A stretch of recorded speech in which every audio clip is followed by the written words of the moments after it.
नमस्कार।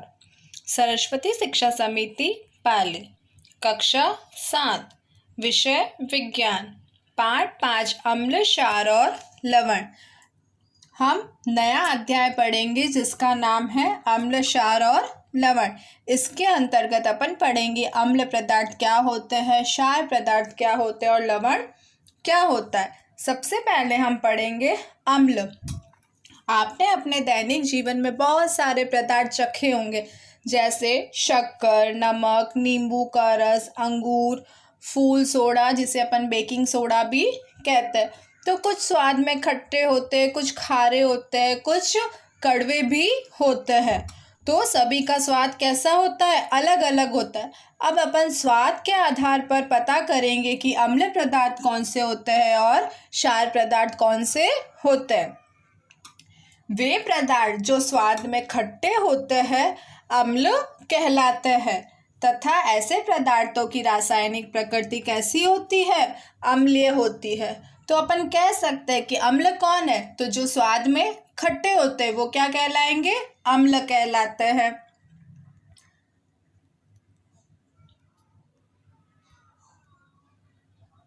जैसे नींबू का रस, संतरे का रस, सिरका आदि, ये सभी स्वाद में खट्टे होते हैं।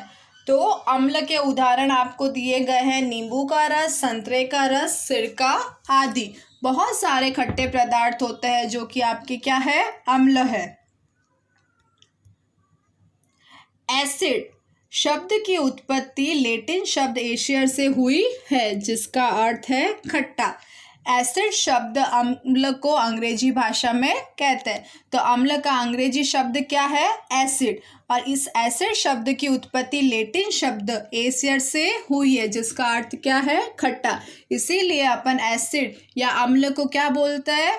खट्टा। के वे पदार्थ जो स्वाद में खट्टे होते हैं वे क्या कहलाएंगे? अम्ल कहलाएंगे।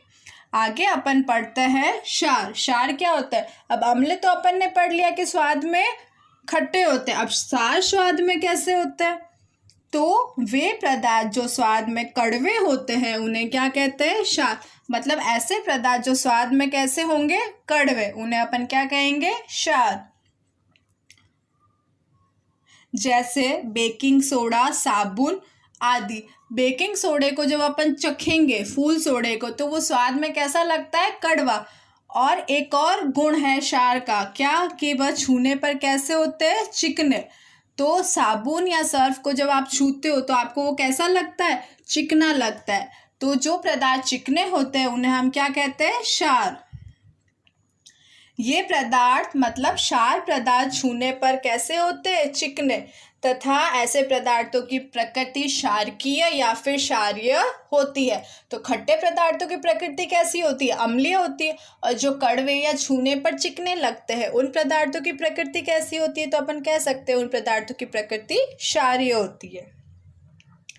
अब कुछ पदार्थों को तो अपन चख कर पता लगा सकते हैं कि ये खट्टे हैं या फिर कड़वे, पर बहुत सारे ऐसे पदार्थ होते हैं जिन्हें अपन चख नहीं सकते, क्योंकि वो अपने लिए क्या होते हैं? हानिकारक होते हैं। अपन को वो नुकसान भी पहुंचा सकते हैं। तो प्रयोगशाला में जब अपन प्रयोग करते हैं तो बहुत सारे ऐसे पदार्थ होते हैं जो कि अपन चख नहीं सकते, वो अपने लिए हानिकारक होते हैं। तब उनको पता करने के लिए कि वह अम्ल है या क्षार है, तो वो अपन कैसे पता लगाएंगे? तो वो अपन पता लगाएंगे सूचक से। सूचक क्या होता है? तो हम सभी पदार्थों को छू कर या चख कर नहीं देख सकते हैं, क्योंकि कुछ पदार्थ चखने पर हानिकारक होते हैं। अतः कोई पदार्थ अम्लीय है या क्षारीय, इसका पता करने के लिए विशेष प्रकार के पदार्थ का उपयोग किया जाता है, जिसे सूचक कहते हैं। तो अम्ल एवं क्षार को या तो स्वाद से पता करते या किस माध्यम से पता करेंगे? तो एक ऐसा विशेष पदार्थ लेंगे जिससे कि अम्ल या क्षार का विलयन का जो रंग है वो क्या हो जाता है? परिवर्तित हो जाता है। तो वो किससे होता है? तो वो सूचक से होता है। अब सूचक होते क्या है? जैसे गुड़हल की पंखुड़ियाँ, लिटमस आदि, ये क्या है? प्राकृतिक सूचक है। मतलब ये सूचक जिससे कि पता चलता है कि कोई पदार्थ अम्ल है या क्षार है। तो जो गुड़हल की पंखुड़ियाँ या लिटमस है, ये क्या कहलाएंगे? आपके प्राकृतिक सूचक, क्योंकि ये प्रकृति में पाए जाते हैं। सूचक को जब अम्ल तथा क्षार युक्त विलयन में मिलाते हैं तब विलयन का रंग क्या हो जाता है? बदल जाता है। जब आप सूचक को क्या करोगे, जैसे गुड़हल की पंखुड़ियों का आपने विलयन बनाया और उसके अंदर आपने नींबू का रस डाला है, तो उस विलयन का जो कलर होगा वो क्या हो जाएगा? बदल जाएगा, जिससे कि आपको पता चलेगा कि नींबू का रस अम्ल है या क्षार है। दूसरा उदाहरण दे तो गुड़हल की पंखुड़ियों में अगर आप लोग साबुन या सर्फ की थोड़ी सी मात्रा डाल देंगे गुड़हल के पानी में, तो आप देखेंगे कि उस पानी का रंग परिवर्तित हो जाएगा, जिससे कि आपको पता चलेगा कि वो क्षार है या फिर अम्ल है। अम्ल सूचक, जैसे मैंने आपको बताया कि अगर आप विलयन में गुड़हल की पंखुड़ियों के विलयन में अगर आप नींबू का रस डालेंगे, मतलब नींबू का रस आपको पता है कि अम्ल है, पर अगर आपको किसी को बताना है कि ये क्या है, तो जैसे ही आपने नींबू का रस गुड़हल की पंखुड़ियों के पानी में डाला, तो वो क्या करेगा? उस गुड़हल की पंखुड़ियों के विलयन के साथ में क्रिया करके आपको कैसा रंग देगा? लाल रंग देगा। तो आपको पता चल जाएगा कि ये क्या है? अम्ल है। और अगर आप सर्फ को गुड़हल के विलयन में डाले, तो वो क्या रंग दे देगा? सर्फ उसके साथ में क्रिया करके नीला रंग दे देगा। तो आपको पता चलेगा कि ये क्या है? क्षार। अम्ल एवं क्षार को याद रखने की शॉर्ट की बताती हूँ कि कौन कलर देता है। तो अनील, ये अम्ल के लिए, अ का मतलब अम्ल, नी का मतलब नीला रंग कैसा हो जाता है? लाल। और शालीन, शा का मतलब होता है क्षार, नी का मतलब होता है नीला और ला का मतलब होता है लाल। तो अम्ल नीले लिटमस पत्र को लाल करता है और जो शालीन मतलब जो क्षार होगा वो लाल लिटमस पत्र को क्या कर देगा? नीला। ये अपन आगे जब सूचक पढ़ेंगे, सूचक में प्राकृतिक सूचक, कृत्रिम सूचक पढ़ेंगे, तब अपन पढ़ेंगे कि कौन सा कलर कैसा हो जाता है। अभी आपको ये याद रखना है कि अम्ल कैसा कलर देता है? लाल रंग देता है। और क्षार कैसा कलर देता है? नीला रंग देता है।